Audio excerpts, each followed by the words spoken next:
जय श्री राधा कृष्ण भगवान जी की जय। वैशाख मास महत्म की मंदिर श्री बंसी वाले महात्मा यूट्यूब चैनल की ओर से हम आप सभी भक्तों का हार्दिक अभिनंदन करते हैं। आप सभी जानते हैं कि वैशाख मास का पावन समय चल रहा है। वैशाख मास में वैशाख मास महत्म की कथाओं को सुनने से भगवान की कृपा को प्राप्त किया जा सकता है। वैशाख मास में प्रातःकाल का स्नान, दान, पुण्य और भगवान की कथाओं को सुनना, ये सब पुण्य कर्म कहे गए हैं। इससे भगवान की कृपा को प्राप्त किया जा सकता है। वैशाख मास महत्म के पहले अध्याय से लेकर 13वें अध्याय की कथा को आप हमारे चैनल पर सुन चुके हैं, तो आज हम आपको सुनाने जा रहे हैं वैशाख मास महत्म के 14वें अध्याय की परम पावन कथा, जो कि इस प्रकार है।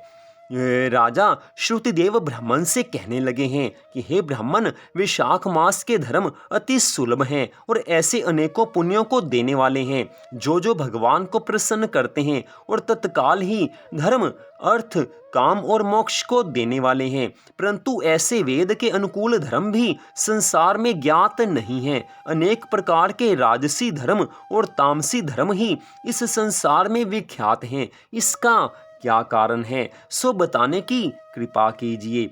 श्रुतिदेव ब्राह्मण कहने लगे हैं कि हे राजन, इस संसार में भोगों की इच्छा करने वाले मनुष्य अधिक संख्या में हैं। इसलिए रजोगुण और तमोगुण अधिकांश में सब में पाया जाता है। परंतु बहुत थोड़े मनुष्य ऐसे हैं जो केवल स्वर्ग के अभिलाषी हैं, तथा मोक्ष प्राप्ति की साधना करने वाले तो और भी बहुत कठिनता से मिलते हैं। इसलिए इस संसार में राजस और तामस कार्य अति प्रसिद्ध हैं, परंतु सात्विक धर्म बहुत कम, जो कि भगवान को प्रसन्न करने वाले हैं। यह धर्म क्योंकि इच्छा रहित है, इस कारण इससे लौकिक और पारलौकिक सुख के साधन होते हैं।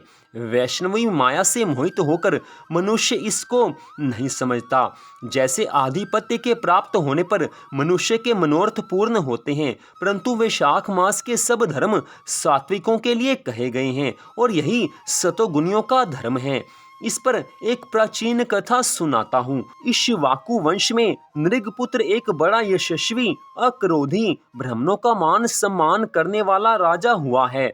एक दिन वह शिकार खेलता हुआ वशिष्ठ जी के आश्रम में आ पहुंचा। वहां पर उसने देखा कि आश्रम के मार्ग में वशिष्ठ जी के शिष्य ने कहीं प्याऊ लगा रखी है, कहीं छाया मंडप बना रखा है, कहीं बावली साफ करवा रहे हैं, कहीं बैठे हुए लोगों पर पंखे से हवा कर रहे हैं, कहीं सुगंधित वस्तुएं और फल बांट रहे हैं।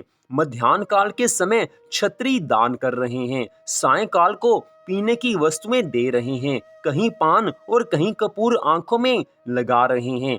कोई वृक्ष की छाल को स्वच्छ कर उसको ठंडा करने के लिए बालू मिट्टी बिठा रहे हैं, कोई वृक्षों पर झूल रहे हैं। राजा ने उनसे पूछा कि तुम कौन हो और क्या कर रहे हो। उन्होंने उत्तर दिया कि हम महर्षि वशिष्ठ जी महाराज के शिष्य हैं और उन्हीं की आज्ञा से वैशाख मास के सब धर्मों का पालन कर रहे हैं। राजा ने फिर प्रश्न किया कि इन धर्मों के करने से कौन से देवता प्रसन्न होते हैं और उससे क्या फल मिलता है, ये सब बताने की कृपा कीजिए। वह कहने लगे हैं कि हे राजन, हम अपने गुरु की आज्ञा से यह सब कर रहे हैं, अतः इस समय हमको आपके प्रश्न के उत्तर देने का अवकाश नहीं है। अतः आप हमारे गुरु महाराज जी से यह सब बातें पूछ सकते हैं। शिष्यों की यह वार्ता सुनकर वह महायशस्वी राजा संपूर्ण धर्मों के तत्वों को जानने वाले श्री वशिष्ठ जी महाराज जी के आश्रम की तरफ चल दिया है। उनका आश्रम विद्या और योग का स्थान था। राजा को अपने आश्रम में आया देख महर्षि वशिष्ठ जी ने अत्यंत प्रसन्नचित्त होकर साथियों के सहित राजा का अतिथि सत्कार किया है। राजा बड़ी प्रसन्नता और नम्रता पूर्वक बैठकर गुरु जी महाराज जी से पूछने लगा कि हे महाराज, मैं आखेट से थककर आतिथ्य भाव से आपके आश्रम की तरफ आ रहा था, तो मैंने आपके शिष्यों को बहुत से धर्मों के कार्यों को करते हुए देखा। इसलिए हे महाराज, मेरे मन में बड़ी उत्कंठा उत्पन्न हो रही है कि यह सब धर्म के कार्य करने से क्या फल प्राप्त होता है। आप सर्वज्ञ और मेरे गुरु महाराज हैं। मेरे मन में बड़ी शंका है, कृपा करके आप मेरे इस संदेह को मिटा दीजिए। मैं आपके चरणों की शरण में हूँ, आपको बारंबार नमस्कार करता हूँ।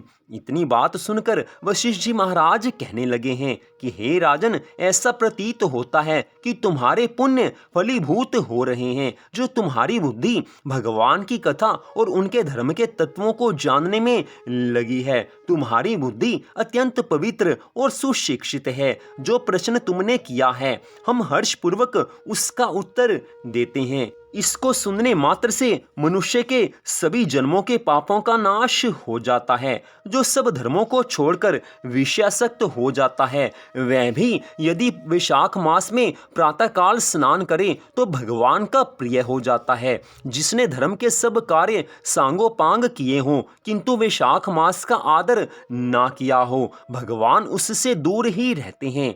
जिसने वैशाख मास बिना दान तथा स्नान व्यर्थ ही खो दिया, वह इस कर्म से चांडाल योनि में जन्म लेता है। वैशाख मास में श्रद्धा से भगवान का जो थोड़ा सा भी पूजन करते हैं, भगवान उसी से प्रसन्न होकर अपने भक्तों को सब कुछ सुख संपत्ति प्रदान करते हैं। अधिक धन, अधिक परिश्रम वह नहीं देखते, भगवान तो केवल प्रेम मात्र को देखते हैं। वैशाख मास के धर्म अति सुगम है, अतः भगवान को प्रसन्न करने के लिए उनमें श्रम भी थोड़ा और व्यय भी अधिक नहीं करना पड़ता। इसलिए जो मनुष्य वैशाख मास के धर्मों का पालन नहीं करता, वह अवश्य ही दंडनीय है।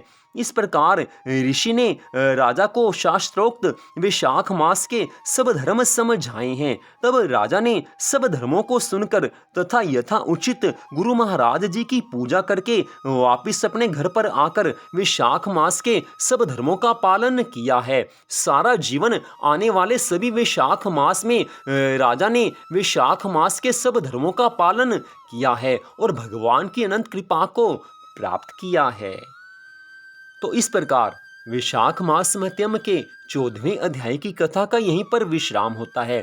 इस कथा में स्पष्ट बताया गया है कि वैशाख मास में मनुष्य को यथाशक्ति प्रातःकाल स्नान, जो कुछ भी हो सके उतना दान और भगवान की कथा को सुनना, इन सब नियमों का पालन करना चाहिए। प्यासे को पानी पिलाएं, यथा उचित धर्म कर्मों का पालन करें। इसमें अधिक खर्च नहीं होता, लेकिन भगवान की अनंत कृपा मिलती है।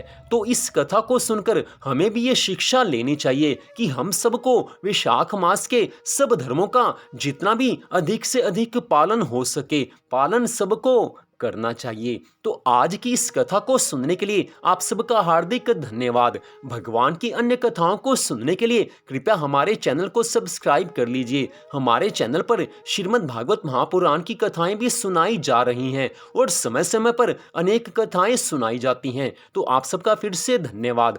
भगवान श्री राधा कृष्ण जी की वैशाख मास महत्यम की अनंत कृपा सदा आप सब पर, आपके परिवार पर बनी रही, इसी मंगल कामना के साथ जय श्री राधा रानी सरकार की, जय श्री कृष्ण भगवान की, जय वैशाख मास महत्यम की। जय जय श्री राधे, जय जय श्री राधे, जय जय श्री राधे श्याम।